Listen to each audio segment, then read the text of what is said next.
Bom dia, boa tarde, boa noite, pessoal. Espero que vocês estejam bem. Nessa aula eu vou falar sobre as formas de transmissão de calor. Na aula anterior, falamos sobre a diferença entre temperatura e calor. Temperatura é uma medida do grau de agitação térmica das partículas, que se dá por meio da energia cinética translacional média das partículas. Como vemos nessa animação, no corpo quente as partículas se movem com maior rapidez na média. Nós não temos como medir de cada partícula, cada uma delas vai estar a uma velocidade diferente, mas na média essa velocidade é maior do que quando nós temos esse corpo frio. E nós falamos também que o mais interessante disso tudo é que esse comportamento microscópico provoca a sensação de quente e frio quando tocamos no material. Já o calor é uma medida de energia térmica em trânsito, que sai de forma espontânea de um corpo mais quente ou de maior temperatura para um corpo mais frio ou de menor temperatura. Como o calor é uma forma de energia em trânsito, sua unidade no sistema internacional é a unidade de energia, que é o joules. A letra Q é utilizada para determinar o seu valor numérico.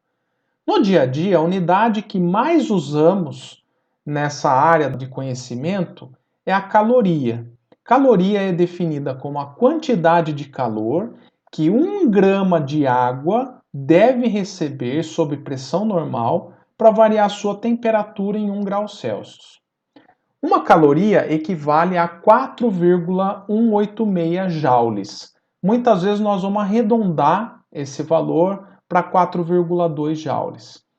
E nos alimentos é mais comum nós vermos o termo quilocaloria, que seria o equivalente a 1000 calorias, e também quilojoules, que é o equivalente a 1000 joules. Fazendo um parênteses aqui, nas embalagens dos alimentos nós encontramos a equivalência energética para uma dada porção. Vamos pegar aqui como exemplo um pacote de bolacha ou biscoito. Uma porção de 30 gramas ou 3 bolachas, nesse caso, tem o valor energético de 133 quilocalorias ou 559 quilojoules. Em média, uma pessoa precisa de 2.500 quilocalorias por dia para atender às suas necessidades básicas. Agora, não é por isso que você vai comer isso só em bolachas. Lembre-se que é importante ter uma alimentação balanceada e com diferentes tipos de alimento, tá bom? Conforme a figura, através de uma fogueira, nós podemos observar as 3 formas de propagação do calor que nós vamos estudar hoje, que é a condução, convecção e radiação. A condução é a transmissão de calor por contato, que ocorre de partícula para partícula. O aumento da agitação térmica das partículas é transmitida de forma sucessiva para as partículas vizinhas, fazendo fluir a energia ao longo de todo o corpo. Repara na animação que as partículas se agitam, mas elas permanecem em média em suas posições e, portanto, não há transporte de matéria. Então veja que a condução depende de um meio para se propagar e ela, portanto, não ocorre no vácuo. Um outro detalhe importante aqui é que a condução pode ocorrer de forma mais rápida ou mais devagar, dependendo do tipo de material ou do que ele é feito. Como exemplo, ao sair do banho, você não quer pisar no chão, no piso frio, você quer pisar no tapetinho. O que acontece é que o piso frio ou cerâmico, ele rouba calor do seu pé de forma muito mais rápida que o tapete de algodão. Então isso significa que esse processo de condução, ele ocorre muito mais rápido no piso cerâmico do que no tapetinho de algodão. Agora vamos estudar um pouquinho a lei que rege o processo da condução térmica, também conhecida como Lei de Fourier, em homenagem ao cientista Jean-Baptiste Joseph Fourier, que é um cientista francês que estudou a transmissão de calor por condução. Então vamos considerar uma barra de secção transversal uniforme, ou seja, uma barra que tem um diâmetro fixo, constante. Tá? Ela não aumenta e nem diminui a sua espessura. Cada extremidade da barra está em contato com dois meios diferentes. E por isso, cada uma das suas extremidades está a uma temperatura diferente. Essa diferença faz com que o calor flua através da barra no sentido da extremidade mais quente para a mais fria. A intensidade desse fluxo é definida como a quantidade de calor que atravessa a área de secção da barra por um intervalo de tempo ΔT. Nós vamos chamar esse fluxo pela letra φ, a letra grega φ. Como a unidade de calor no sistema internacional é joules e de intervalo de tempo no sistema internacional é segundos, então a unidade do fluxo é joules por segundo ou watts. Já uma unidade usual é calorias por segundo. Ele percebeu que o fluxo é proporcional à área de secção transversal do material. Ou seja, quanto maior a área, maior tende a ser o fluxo de calor, ou mais rápido esse fluxo deve acontecer. Também, essa condução é proporcional à diferença de temperatura entre as extremidades, ou seja, quanto maior for o intervalo de temperaturas, a diferença de temperaturas entre as extremidades, mais rápido é o fluxo de calor. E é inversamente proporcional ao comprimento da barra. Ou seja, quanto maior o comprimento, mais lentamente ocorrerá o fluxo. A lei de Fourier é escrita como a constante K vezes a área vezes a diferença de temperatura pelo comprimento da barra. Essa constante K, ela é o coeficiente de condutibilidade térmica do material, ou seja, ela depende do que é constituído essa barra. Nessa tabela nós temos os valores de condutibilidade térmica de alguns materiais.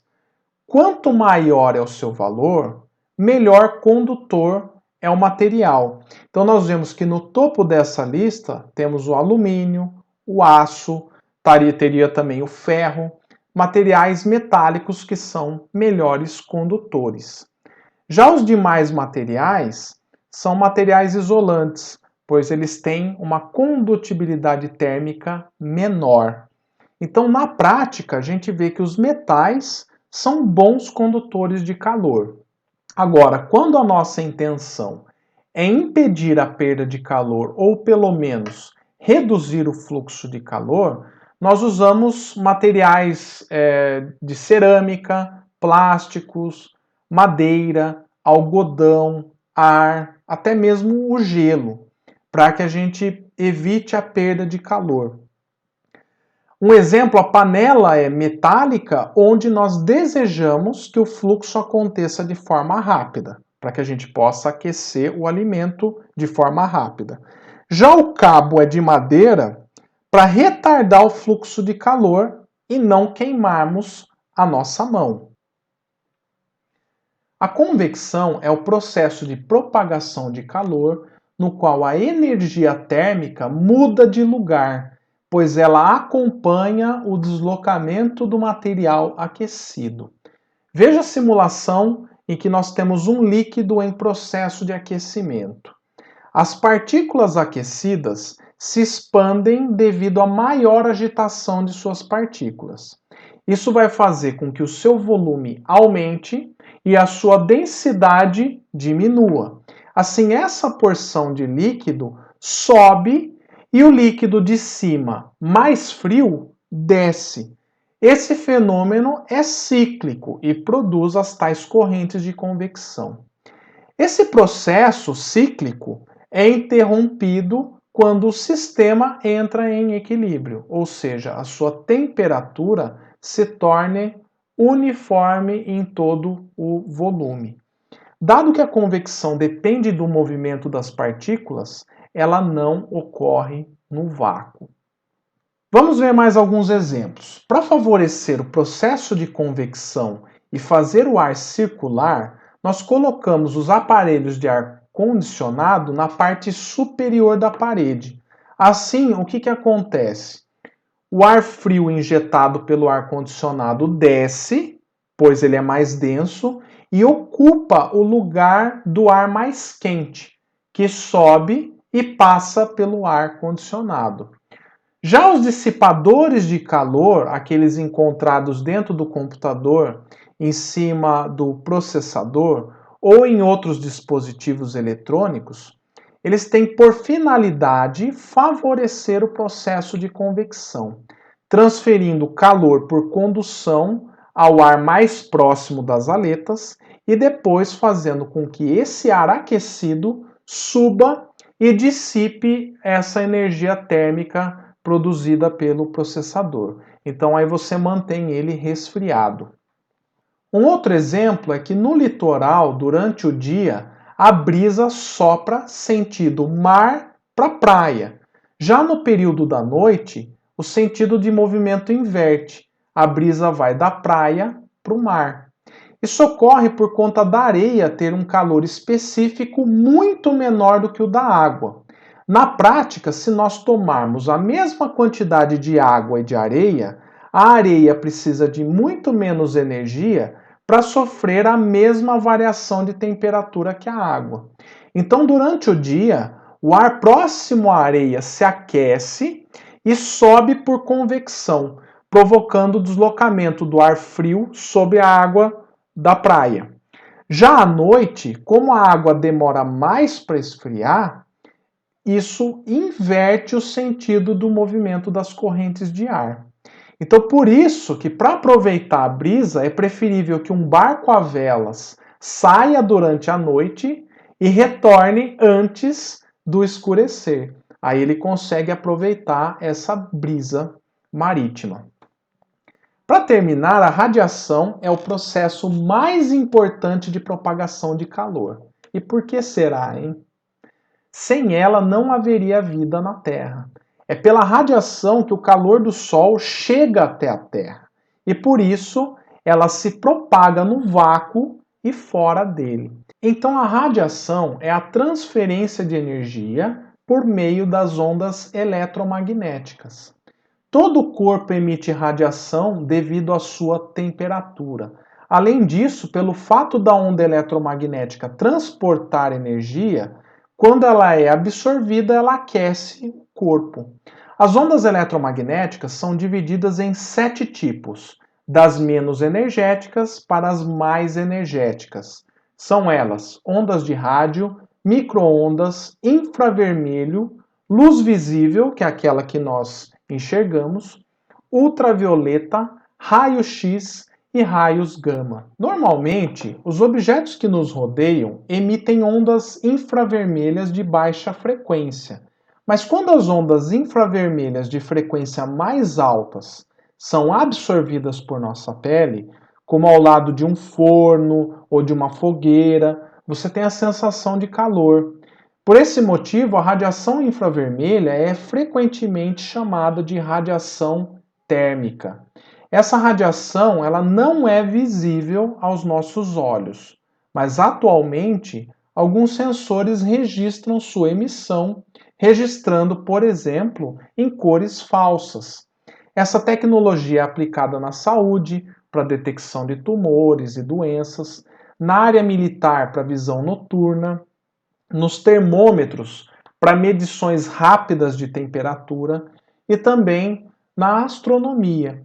Nós vemos aqui a famosa imagem do telescópio Hubble de uma parte da nebulosa da Águia, que está a uma distância de 7.000 anos-luz da Terra. Essa foto que vocês estão vendo é na luz visível, é o que nós vemos. Já a foto em infravermelho, tirada pelo telescópio Herschel, revela uma enorme quantidade de estrelas atrás dessa poeira, o que reforça a teoria de que esse local é um berçário estelar. Essa região ficou conhecida como Pilares da Criação.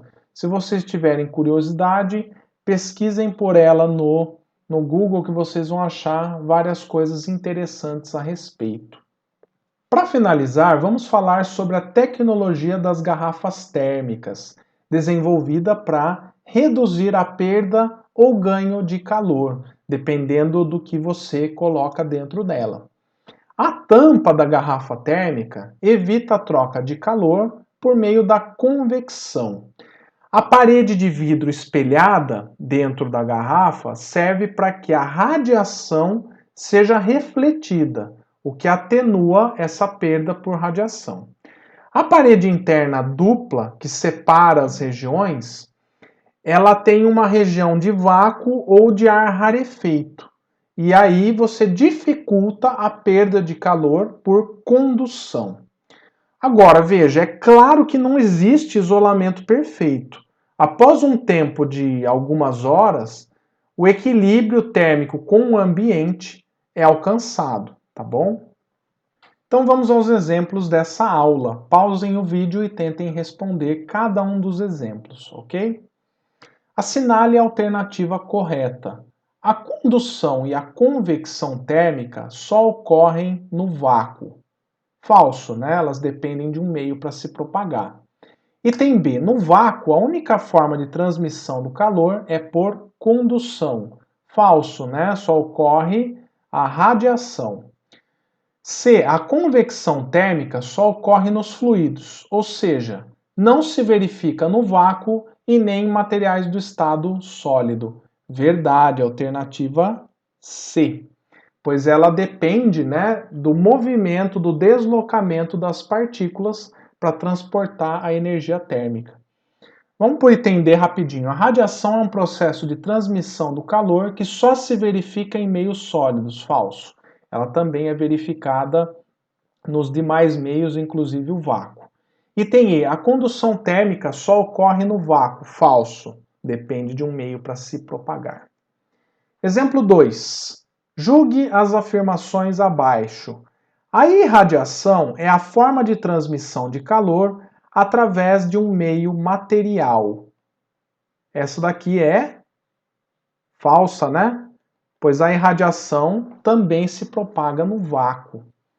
Item 2. O tipo de onda eletromagnética que é emitida depende da temperatura do corpo. Verdade. Quanto maior a temperatura do corpo, maior é a frequência de emissão da radiação eletromagnética, tá bom?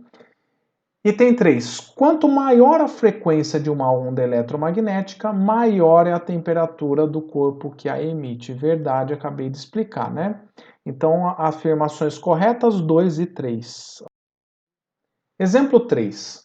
Uma sala é mantida a temperatura de 20 graus Celsius e encontra-se separada de uma sala vizinha, a temperatura ambiente de 30 graus Celsius, por uma janela retangular de vidro de 8 milímetros de espessura, 1 metro de altura e 1,5 de largura.